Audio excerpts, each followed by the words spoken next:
You remember that nerdy kid, the one in middle school who spent a lot of time on the internet and dressed up in weird costumes? And sure, all that time on the internet and computers netted me a good job, but it wasn't my passion. That passion? Photography.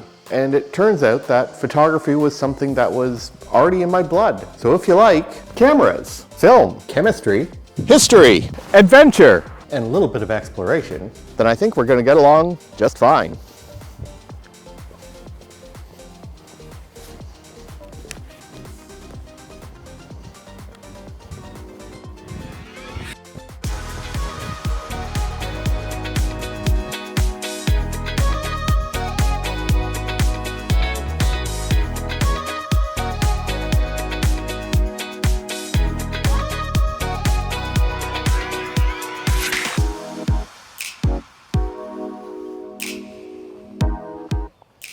Hey there friends, Alex Laux here and welcome back to the channel. And today I have a camera review for you. A very special camera review because this is a camera that I've kind of wanted on and off for a while, and all of a sudden it dropped into my lap. I'm of course talking about the Asahi Pentax MX, Pentax's first flagship camera and their response to the compact SLR revolution that Olympus started with the OM line of cameras.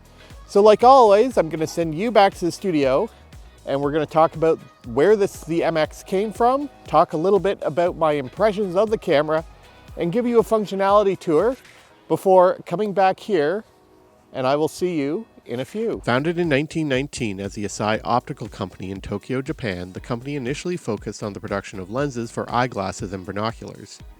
In 1923, they would produce their first projector lens, and then jumping into camera optics in 1931. The first camera to feature an Asahi lens was the Pearlette, first released in 1933. Asahi realized that the future of their company lay within the camera optics, and constructed their first dedicated lens factory in 1934, and then added a second one in 1940. They would become the chief supplier of lenses for Chiyoda Kogaku, and their surveillance cameras used during the Second World War. Most of Asahi's factories were destroyed during the American bombing campaigns in 1945.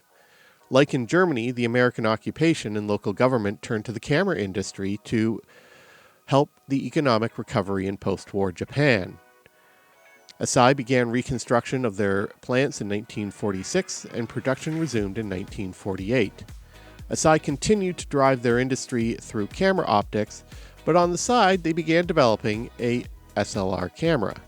The Asahi Flex, first released in 1952, featured a waist-level finder and interchangeable lenses on an M37 screw mount. The Asahi Flex line would be superseded in 1957 with the release of the Asahi Pentax, which added a pentaprism finder and updated to the M42 lens mount. Asahi began playing with TTL metering in 1960, showing off the prototype Spotmatic at that year's Photokina event. But it wasn't until 1964 that the first Spotmatics hit the market. In 1971, the Spotmatic ES added open aperture TTL metering with an aperture priority auto exposure. While the M42 mount proved workable, there were some drawbacks, and in 1975, Asahi introduced the bayonet-styled K-mount and three new cameras, the K2, the KX, and the KM, which all took stylings from the older Spotmatics but updated them a little bit. But the world had now seen the power of the small form SLR with 1972's Olympus OM1, and in 1976 they introduced the new M series of cameras with small form SMC Pentax-M lenses. The first two cameras in the new Pentax-M series included the ME and the all-manual MX. What makes the MX interesting is they basically took the older KX and scaled it down into this all-mechanical MX. And what's even more interesting is that the MX became the first flagship camera until the introduction of the LX in 1980. Production of the MX continued until 1985, but with the current push by Ricoh, Pentax's parent company since 2011, to produce new film cameras, could there be a modern MX in the works, even with TKO's departure from the company? Only time can tell, but one can only hope. Okay, and here is the Pentax MX, and when I say this camera is small, I really do mean it. I really should have brought along my Nikon FE to just give you the size comparison of it, because this camera is smaller than an FE and it is smaller than an OM1. Now, if that seems to be a problem, I mean, even with my big mitts, I'm sort of dropping my my pinky finger down the bottom. That could potentially be uncomfortable for some people. They do have a power winder and a motor drive attachment for this camera, so that will give you a bit more of an extra chunk to it. And I am sure that there are some 3D printed options to stick on the bottom. I know that Butter Grips does that for a lot of these classic cameras, but the interesting thing is that I actually really like the small size of it. It is similar to the ME, but the first thing you're going to notice, the difference between the MX and the ME, is that the pentaprism is actually shorter on the MX. And that's not necessarily a bad thing. I really, really like this form factor. It feels really good in the hand. And another really nice thing is that there is nothing on this camera that doesn't have to be here. And a lot of the things play multiple roles. So like you have your self timer here, but it also works as your depth of field preview lever by pushing it towards the lens mount. The shutter speed dial is easily adjustable right here from just simply moving it across. And yeah, it's a really handsome camera. It definitely is the form follows function. Function follows form for sure. And if you are used to Pentax cameras of the age, it'll be a very familiar sight. The one thing that I do notice, and in my case, it is not cosmetically perfect, but I'm a camera user, not really a collector, so the scuffs on the prism don't really bother me. The one thing you do have to be aware of, though, is that the skin, the body is manufactured of fairly thin material, so it is really easy to dent and ding it up. Thankfully, there's not much in the way of damage that can be done in that case. And another thing you'll notice with this 40mm lens, how absolutely thin this camera is also. So yeah, it's just a really nice camera. I like the way it looks. I like the way it feels. So let's take a closer look at the camera and talk a little bit about its functionality. All right, so here is the Pentax MX in wonderful detail. Starting right here on the front, we have the self-timer lever. To use the self-timer function, you move it away from the lens mount, or you can flip it in this way, and that will give you your depth of field preview lever. On the side, you have two flash connectors for X-Sync to electronic shutters or an older bulb or FP. You also have right here is your lens release to mount and dismount the lenses. We'll go over that a little bit later. You're going to see a little window right above the Pentax branding, and that is an optical finder so that you can see the aperture preview inside your viewfinder. Up on the top plate, pretty standard, you have your electronic hot shoe. You have your film rewind. This doubles as the film door release. You have your shutter speed dial, and then your film speed indicator, shutter release, a lock. This will prevent you from advancing the film. And another really nice thing, it's really hard to see, but just next to the shutter speed release near the shutter speed dial is a cock indicator. So this will turn red when your shutter is cocked and ready to go. And of course, your film advance lever. On the bottom, you have contacts. This is for the power winder and motor drive. Standard tripod socket. Your battery compartment, it takes a pair of SR44 batteries, and again, that only powers the meter, and then the coupler for your power winder and motor drive.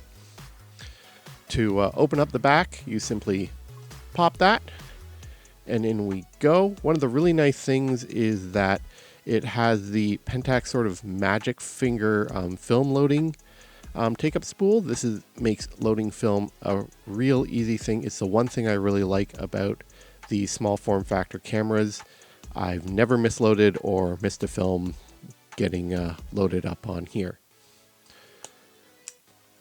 All right, to change out the lens, you simply push the release and you twist it and pop it off. And then on a replacement lens, you simply find the red dot indicator along here, you line it up and you twist it and you're good to go. And there we go. All right, again, very, very simple to use. Not a lot of really complicated things with this camera. It's just really nice. And again, if you're familiar with cameras of this era, any of them, using the MX is going to be an absolute breeze. So yeah, let's get film loaded and get it out into the field.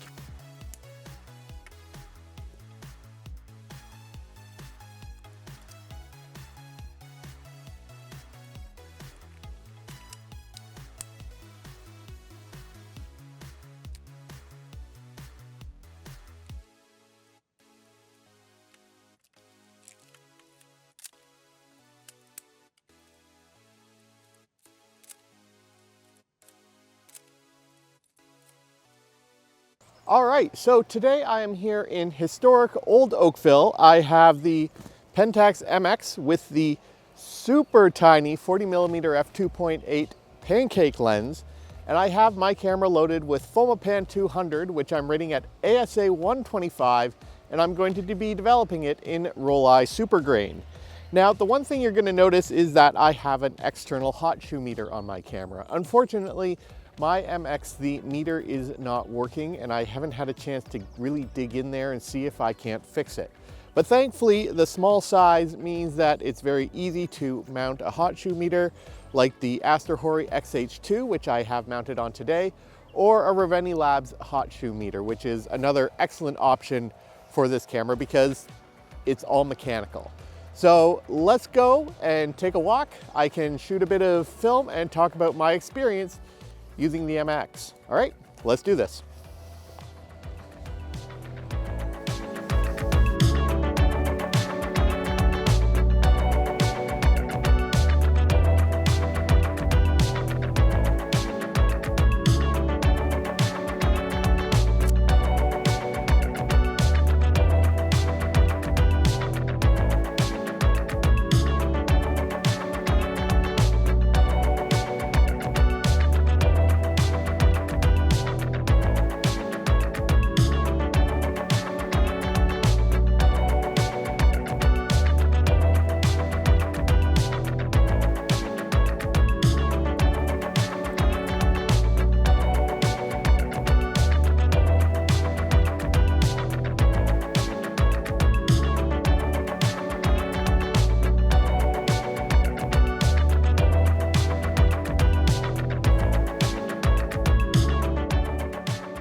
The Pentax MX is small, without being too small.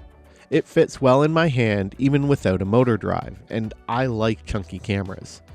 I was initially concerned about how small this camera was when I first picked it up. I mean, this thing is smaller when compared to the Nikon FE or the Olympus OM1. But one of the best parts about the camera is the viewfinder. It has 95% coverage and is decently bright, and has a lot of information on display than similar cameras, with the shutter speed and aperture clear and easily viewed. The metering display is also really easy, using a 5-light traffic signal with a red, yellow, and green LED indicators. This indicates if you're a stop, a half stop, and correct exposure. The camera is also so light that I can carry it around without any difficulty, and with the 40mm pancake lens, it's close to pocketable, but I wouldn't recommend it. If you are used to using a camera of this era, sliding into the MX is easy. You'll be able to use it without reading the manual, with all the displays and placements of the control, so you can easily adjust your exposure without having to take your eye away from the viewfinder. One thing to note is that the shutter speed dial is a bit stiff. Other peoples have reported this problem, so I'm guessing it's probably due to age. The shutter has a great sound and the film advance has an excellent feel without being too long, so you can easily operate the camera quickly. As cameras go, the MX won't be a daily driver in my kit, but I do like the size and weight to make for a good travel or photo walk camera.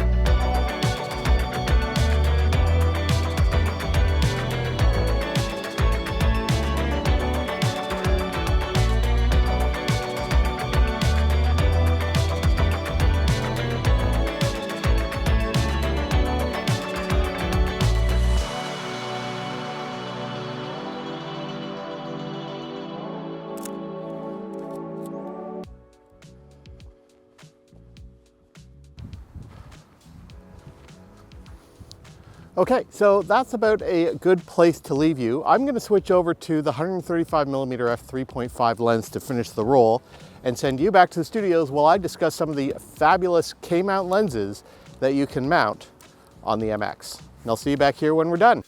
So the Pentax K-mount is one of the few lens mounts that really hasn't changed much since it was first introduced and has even carried on into the automated and autofocus and digital eras. But like the Nikon F mount, the K mount has changed a lot since it was first introduced. First and foremost, there are some K mount lenses that will not work at all on your Pentax MX. These are often modern autofocus lenses. The one key thing to look at is the presence of an aperture ring. If there's a ring on it, good chance that you may be able to use the lens. The lenses that will work include the original K mount, or simply marked SMC Pentax, the low-profile M series of lenses, the SMC Pentax-M, and the next generation, the KA mount, or SMC Pentax-A, will also work on the MX. Older generation of autofocus K-mount lenses will work, but you're going to need to make sure that that physical aperture ring is present. But honestly, skip those if you can. If they're the only thing you really have, by all means. But if you do have manual focus lenses, they will work a lot better with your MX and give you full metering functionality. Because in all honesty, there are some amazing Pentax M and K mount lenses that will work wonderfully with your MX. And we're going to talk about my rather extensive K mount collection next.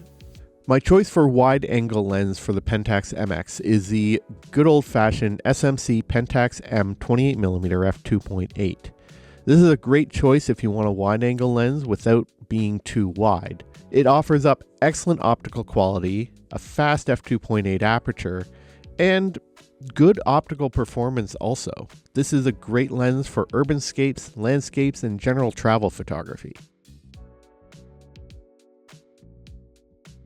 While I initially wanted a 35mm f2.8 lens for the K-mount, those things are getting a little costly on the used market.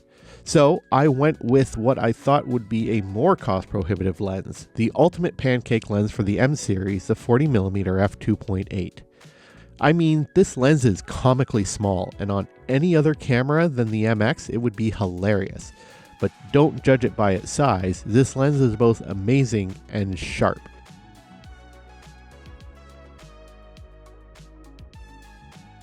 The next lens in the kit is the SMC Pentax-M 50mm f1.7. This is probably one of the sharpest lenses produced by Pentax in the M line.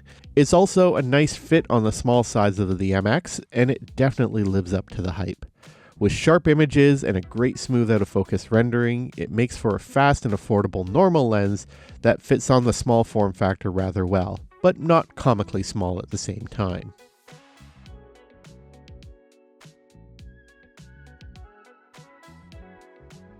One of my favorite lenses in the Pentax K mount is the SMC Pentax 55mm f2. This is generally a highly underrated lens, and I've had this lens since I first got a Pentax ME, how small it is and how the out of focus elements render when shot wide open. It's also a wicked sharp lens that follows again that same Ultron formula of 6 elements in 5 groups. Despite not being an M series lens, it fits well with the small size of the MX and makes the camera rather comfortable at the same time. I think I'm starting to like the 135mm focal length a little bit more now that I've been using these lenses. And the SMC Pentax-M 135mm f3.5 is a great choice. Not only is it affordable than some of the faster or more popular portrait length lenses, it offers up a compact option that has the same level of optical qualities as the other lenses that Pentax offers. It's a real sleeper that balances out performance with size and affordability. The final lens in my kit is the SMC Pentax A 200mm f4. I keep this lens for a couple of reasons. First and foremost is that it is one of my original Pentax lenses that I got from my Oppo with his K1000, and I remember him using it for some portrait shots of my LEGO space building challenge. Second, it's the only longer telephoto I have for K-mount, so it is useful. That said, it's not the best lens. I find it very soft when shot wide open, and it really does throw off the balance of the MX. And one of the best things about the Pentax MX is that you don't have to limit yourself to K-mount or even Pentax branded lenses. There is a wealth of third-party K-mount lenses from Ricoh, Cosina, and even Soviet-made glass. Plus, there are official OEM K-mount to M42 adapters that will allow you to use any existing Tacumar, Super Tacumar, or other M42 lenses on your MX. The one downside is that you lose the metering functionality, but you know what? With an external meter or a shoe mount meter or your own eyes, it doesn't really matter in the end. The best thing is that you can leverage a ton of amazing lenses, including Soviet, Zeiss optics, and so much more. The possibilities for lenses on the MX is literally endless. Okay, so that wraps it up for this video. Let me know in the comments, what are your experiences with the Pentax MX? And also, what is your favorite K-mount camera? Honestly, this is the first of many that this is one of many that I've worked with in the past. I got the iconic K1000s, I've used an ME, an ME Super, and now the MX. And frankly, the MX is my favorite. I didn't think that something this small would become a quick favorite. Definitely not a daily driver, but something nice to have. And I definitely plan on leveraging having a good K-mount camera to review all the optics I've talked about today in 2026. So watch the blog for those. And if you have any questions about me, my life, my photography, I am collecting those questions in the comments using the hashtag AskALP, and I'll be answering them at the end of the year. So that's it for this video. Until next time, my friends, shoot what you love, with what you love, on what you love. Don't play to the algorithm.